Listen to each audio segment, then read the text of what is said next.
Bonjour à toutes et à tous, bienvenue pour les énergies sentimentales de ce mois de novembre. On va aller regarder donc, pour chaque signe astrologique les énergies qui peuvent se présenter dans un tirage relationnel. Donc relationnel, ça va sous-entendre qu'il y a quelqu'un dans votre tête, dans votre cœur, dans votre vie. À vous de remettre tout ça un petit peu en place. On va voir un petit peu vous, vos énergies, les énergies de l'autre, ce que vous attendez, ce que l'autre va vous proposer. Bien sûr, ça reste une approche générale, donc il est évident que ce tirage ne pourra pas parler à tous. Donc prenez uniquement si ça fait écho pour vous. Allez jeter un œil à la vidéo de votre ascendant, de votre signe lunaire. Ça peut vous permettre d'avoir un éclairage un petit peu différent et puis de faire un petit peu votre propre météo, je dirais, avec tout ça. Bien sûr, gardez toujours le recul nécessaire. Si ça ne vous parle pas, vous laissez de côté. Et puis, si vous avez envie qu'on développe ensemble dans une guidance personnalisée, vous avez mon mail qui apparaît en bas de cette vidéo, lililatarot@yahoo.com.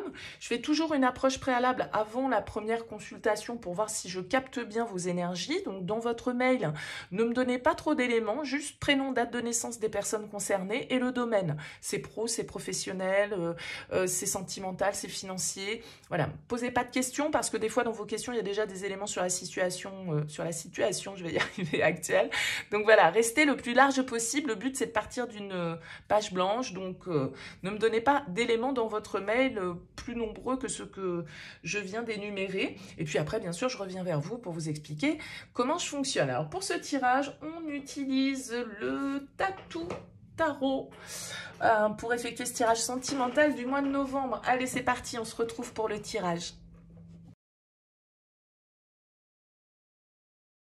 Bienvenue les poissons pour les énergies sentimentales de ce mois de novembre. On regarde ici votre énergie, l'énergie du partenaire, la relation, ce que vous attendez, ce que l'autre vous propose, le défi, le conseil et on découvrira vers quoi va la relation sur la fin du mois de novembre.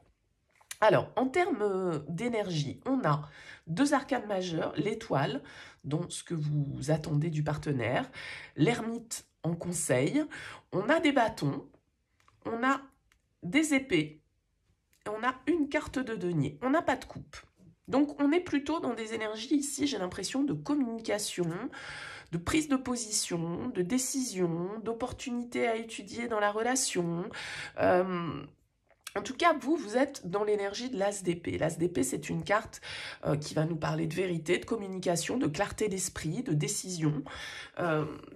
Les épées, c'est notre manière de communiquer. Peut-être qu'on a de nouvelles idées, peut-être que voilà, on a envie de développer de nouveaux projets ou d'engager, d'initier en tout cas quelque chose avec cet as d'épée.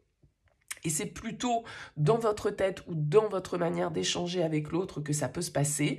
On a l'impression que vous avez un partenaire face à vous qui peut être un petit peu moins dans la dynamique que vous, qui semble un peu peut-être fatigué, épuisé, qui a besoin justement peut-être que d'une nouvelle dynamique, même si j'ai quand même l'impression qu'avec un vide de bâton dans ce que l'autre a proposé, il y a quand même de l'action, il y a quand même du mouvement, même si cette personne, elle bataille, peut-être sur différents autres aspects de sa vie, la 9 de bâton, c'est quand même la carte de celui ou de celle qui a le courage, qui tient bon, qui persévère, qui ne se laisse pas abattre, mais qui peut malgré tout avoir des petits coups de mou par moment. Alors avec ce 2 de bâton dans l'énergie de la relation, on a l'idée ici d'être dans une réflexion, dans une évaluation, peut-être face à une décision à prendre. Il y a a priori chez vous, avec l'étoile en objectif, un souhait, un rêve que vous souhaitez atteindre, peut-être un apaisement que vous souhaitez trouver, un bonheur que vous souhaitez voir s'installer dans la relation, et ça passe peut-être par des prises de décision, ça passe peut-être par une nouvelle manière de communiquer, ça passe peut-être avec ce vide de bâton par des actions que l'autre doit mener, une énergie qui doit être retrouvée, des opportunités sur lesquelles on doit des opportunités qu'on doit saisir. Ça se passe peut-être dans la matière, ici avec ce 9 de denier, on parle peut-être d'investissement, on parle peut-être de travail, on parle peut-être d'économie, bon, il peut y avoir cette notion-là. Alors, le défi, c'est la 4 d'épée. La 4 d'épée, elle peut nous parler un petit peu d'agitation mentale, de difficulté peut-être ici justement à communiquer. Vous avez peut-être quelqu'un avec ce 9 de bâton qui est un peu sur la défensive. Comme je le disais, c'est une carte qui peut symboliser un peu la fatigue, l'épuisement parce qu'on est sur beaucoup de fronts et que voilà, on a donné beaucoup d'énergie.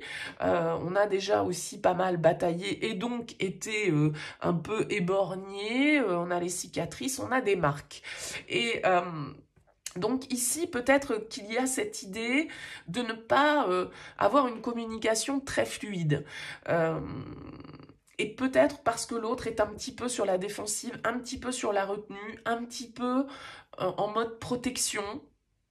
Et voilà, peut-être que c'est vous qui allez être à l'initiative d'une forme d'ouverture, d'une discussion qui va permettre justement, c'est ce que vous attendez ici avec l'étoile, plus de sérénité, plus d'apaisement, plus de calme. D'accord? Et ça peut être compliqué avec ce 4 d'épée en défi, c'est de pas peut-être surréagir ou de réfléchir avec cette carte de l'ermite qui est en conseil à ce que l'on va dire, à ce que l'on va faire. Soigner sa communication, la manière dont on va aborder l'autre ici. Hein. L'ermite nous invite à la prise de recul, à la réflexion, à l'introspection, à la sagesse, au calme, d'un certain côté, et c'est ce qui peut faire défaut. Hein. Peut-être qu'il y a des sujets, des décisions ici qui font débat, même si honnêtement, on n'a pas de carte de conflit, donc c'est pas problématique en soi, hein, c'est pas forcément quelque chose de très important.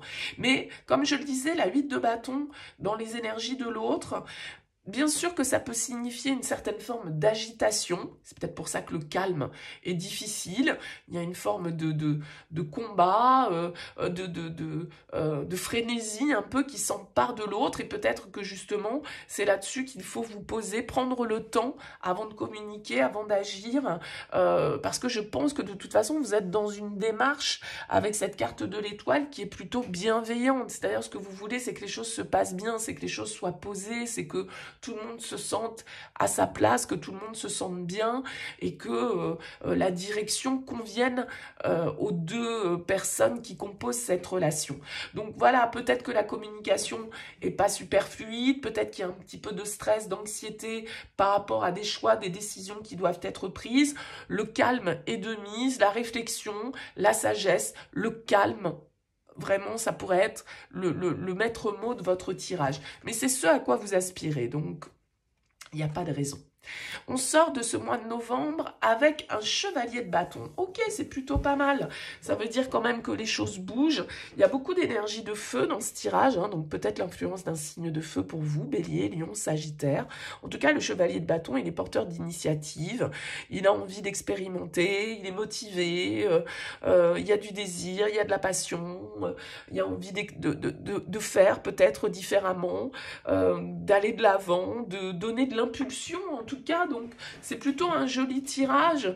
Je pense que c'est peut-être plus la carapace de l'autre qui peut parfois être un frein parce que on a du mal à comprendre, on a du mal à prendre du recul sur les actions ou les propos de l'autre.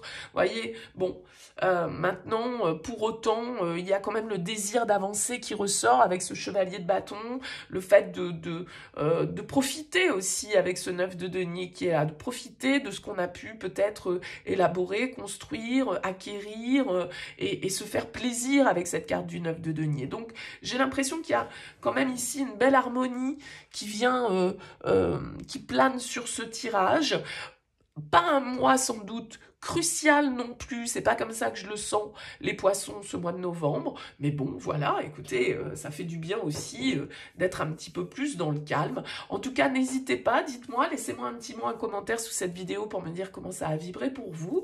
C'est toujours appréciable pour moi d'avoir vos retours. Excusez cette voix un petit peu nasillarde, je suis un petit peu malade là pour ces derniers tirages. En tout cas, merci pour votre écoute et votre présence, je vous dis à bientôt.